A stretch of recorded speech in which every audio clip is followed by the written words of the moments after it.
Сәлем баршаңызға, сіздермен Бибінұр Хамитқызы. Бүгін өзім жиі дайындайтын шоколадный блины рецептісімен бөлісемін. Дайындалуы өте оңай.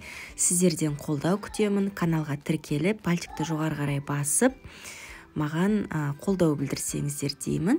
Пісіріп жатсаңыздар, менің инстаграмымды белгілеп кетсеңіздер болады.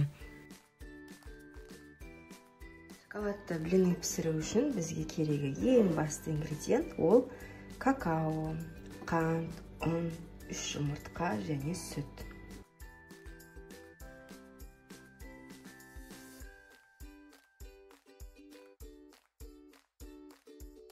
Әуелі жұмыртқа мен қантты венчикпен араластырып аламыз, кейін сүт қосамыз. Сүт міндетті түрде жылы болуы қажет. Және шоколадты блины болғандықтан какаоның дәміне де байланысты. Сондықтан жақсы какао қолдануға кеңес беремін.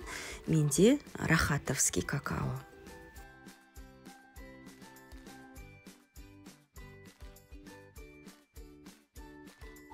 Ұн мен какаоны біріктіріп, електен өткіземін. Осы жерде разрыхлительді де қосып жіберсеңіз болады. 1 шай қасық. Мен Дуо деген фирманың разрыхлителін пайдаланамын.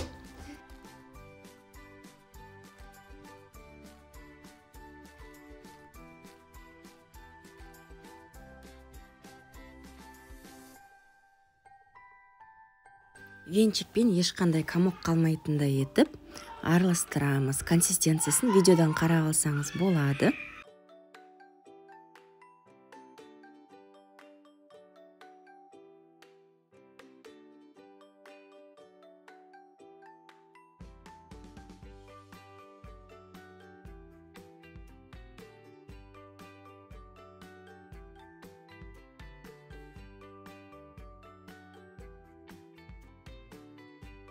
Табаңыз арнайы блины пісіретін таба болғаны жақсы, антипригарный.